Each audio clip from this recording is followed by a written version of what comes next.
नमो नमः सभी छात्रों को ऑनलाइन अध्ययन अध्यापन इस प्रक्रिया में सबका मैं प्राध्यापक अर्जुन शास्त्री स्वागत करता हूँ। तो चलो देखते हैं।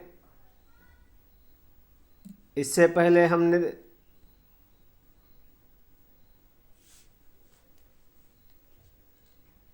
जो अपना अगला मंडल है उसके 2 लेसन देख चुके हैं। कथा कलश के अंतर्गत नीति परीक्षा और बुद्धिर बलवती। तो उससे आगे हम आज अगला पाठ देखेंगे। शरण्यः शिबिः। शरण्यः शिबिः।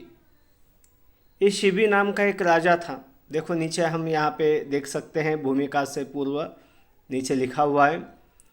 पूर्ववंश था एक वंश का नाम। पूर्ववंश में जन्मे उशनीर देश के राजा, उशनीर जो देश का नाम है, वहाँ के राजा शिबि बड़े ही परोपकारी और धर्मात्मा थे। बहुत परोपकारी,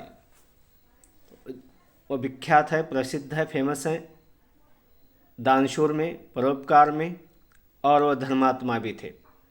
जो भी याचक अर्थात मांगने वाला उनके द्वार पे जाता था कभी खाली हाथ नहीं लौटता था। प्राणी मात्र के प्रति राजा शिवी का बड़ा स्नेह था, अतः उनके राज्य में हमेशा सुख, शांति और स्नेह का वातावरण बना रहता था। जो राजा ये शिवी हमेशा ईश्वर की भक्ति में लीन रहा करते थे। तो इस प्रकार यहाँ पे इस भूमिका का जो पहली लाइन है, यहाँ पे हम देख सकते हैं, कारुणिकस्य शिविराजस्य एषा पद्य कथा कर्तव्यनिष्ठायाः पराकाष्ठां दर्शयति। ये जो कारुण्यशील परोपकारी राजा शिवी की यह पद्य कथा, आज तक हम या आप लोगों ने भी गद्य के रूप में कथा सुनी होगी, पढ़ी होगी, श्रवण की हुई या ज्ञात हो सकती है। तो यहाँ पे शिवी राजा की है, यहाँ पे इस अपने पाठ्यपुस्तक में पद्य कथा ली हुई है। पद्य कथा जो है ये कर्तव्य निष्ठा के पराकाष्ठा को हमें दिखाती है कि कर्तव्य किस प्रकार पूर्ण किया जाता है। इसका एक उत्कृष्ट उदाहरण यहाँ पे प्रस्तुत किया है। तो इस कथा में राजा शिवी ही शरणागतस्य कपोतस्य रक्षणार्थम स्वमासमपि शेणाय दातुम सिद्धः। जो राजा शिवी है, जो उसके शरण में एक आया हुआ है कपोतः यानी कबूतर। एक कबूतर उसके अचानक शरण में आता है और उसकी रक्षा करने के लिए यह राजा अपने स्वयं का मांस भी देने के लिए तत्पर हो जाता है। किसे? जो बाज पंछी है, जो उस कबूत को खाने वाला है, उसे वह स्वयं अपना मांस देने के लिए भी तैयार हो जाता है। अर्थात अपने कर्तव्य पूर्ति का किस प्रकार पालन किया जाता है, ये शरण्यः शिविः ये पद्य कथा हमें सिखाती है।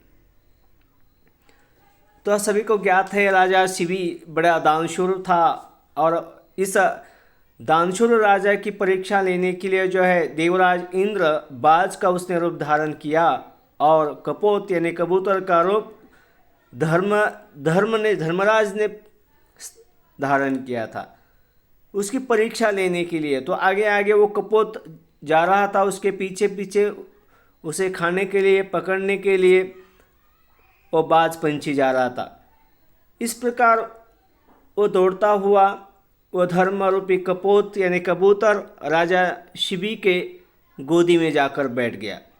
उसी समय वहाँ पे वो बाज पंछी आ गया, अर्थात बाज के रूप में जो इंद्र था वहाँ पे आया, और उसने कहा मनुष्य वाणी में कि हे राजन, यह मेरा भक्ष्य है, मैं भूखा हूँ, काफ़ी मैं भूखा हूँ, इसे आप मुझे दे दिए, सौंप दीजिए, छोड़ दीजिए। यदि ये नहीं मिलेगा तो मैं मर जाऊंगा, अर्थात मैं भूख से तड़प कर मर जाऊंगा।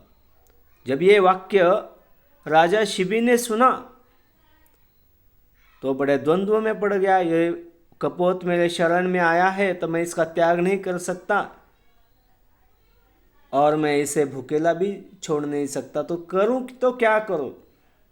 तो वो शरणागत का रक्षण और जो कर्तव्य है, उसकी भूख लगी है और उसका वो भोजन है, तो इस द्वंद्व की अवस्था में वह अपने विवेक बुद्धि से वो जो उसका गुण है कर्तव्य निष्ठा एवं परोपकारी, तो इस वजह से वो स्वयं का मांस देने के लिए तत्पर हो जाता है। जब वो स्वयं का मांस देता है, किंचित काट काट के अपने शरीर से जब वो मांस तराजू में रखता है, दूसरे तराजू में कपोत, तथापि कबूतर के तुल्य वो मांस नहीं होता, तो स्वयं राजा जो शिबी है अपने संपूर्ण शरीर को तराजू में सौंप देता है। उसकी इस प्रकार की कर्तव्य निष्ठा को देखकर जो धर्मराज धर्मराज अथवा वो जो बाज पंछी था, इंद्र था, उन्होंने अपने स्वयं का रूप वहाँ पर प्रकट किया और राजा के इस कर्तव्य निष्ठा को, परोपकार्य को देखकर वो बड़े प्रसन्न हो गए और उसको आशीर्वाद एवं वर दे के वहाँ से अंतर्धान हो गए। तो ये बड़ी कर्तव्य निष्ठा या कर्तव्य को किस प्रकार पूर्ण किया जाता है, यह हमें कथा सिखाती है। तो यहाँ पे देखो, काश्मीर निवासी कवि सोमदेव विरचितः, कश्मीर प्रदेश में रहने वाले सोमदेव के द्वारा लिखी हुई कथा सरित सागरः, कथा सरित सागरः संस्कृत कथा साहित्य शिरोमणि ग्रंथः। देखो, संस्कृत कथा साहित्य जितने भी कथाओं के ग्रंथ है उसमें एक शिरोमणि प्रमुख ग्रंथ है, कौन सा? कथा सरित सागरः। तो ये कथा जो है इसमें से ली है। अनुमानतः सोमदेवस्य काल एकादशम शतकम इति मन्यन्ते। अनुमान है कि इस सोमदेव का काल 11वां शतक माना जाता है। गुणाढ्य कवेः बृहत् कथा इति ग्रंथस्य आधारेण लिखितोऽयं ग्रंथः। गुणाढ्य नाम का एक कवि है, उन्होंने जो लिखा हुआ बृहत् कथा, इस ग्रंथ के आधार पे ये लिखा हुआ ग्रंथ भारतीय कथा परंपरायाः महाकोशः इति ख्याति प्राप्तः। भारतीय कथा के परंपरा में ये महाखजीना है, इस प्रकार यह प्रसिद्ध हुआ है। क्वचित इतिहास आधारिताः कथाः सन्ति, क्वचित अद्भुत आश्रिताः अपि। तो इस जो ये कथा सरित सागर है, इसमें कुछ इतिहास के आधार पर भी यहाँ पे कथाएँ हैं, तो कहीं पे यहाँ पे इसमें अद्भुत रस को आश्रित लिखी हुई भी कथाएँ हैं। तासु प्राचीन भारतीय समाजस्य तथा संस्कृतेः चित्रं दृश्यते। तो उन्हें अपने प्राचीन भारतीय समाज का एवं संस्कृति का चित्र भी हमें यहाँ पे दिखाई देता है। तो अंतिम पंक्ति देखिए, एषा कथा, यह कथा कौन सी? शरण्यः शिबिः। ये कथा जो है कथा सरित सागरस्य कथा पीटलंबकस्य सप्ततरंगात् गृहीता।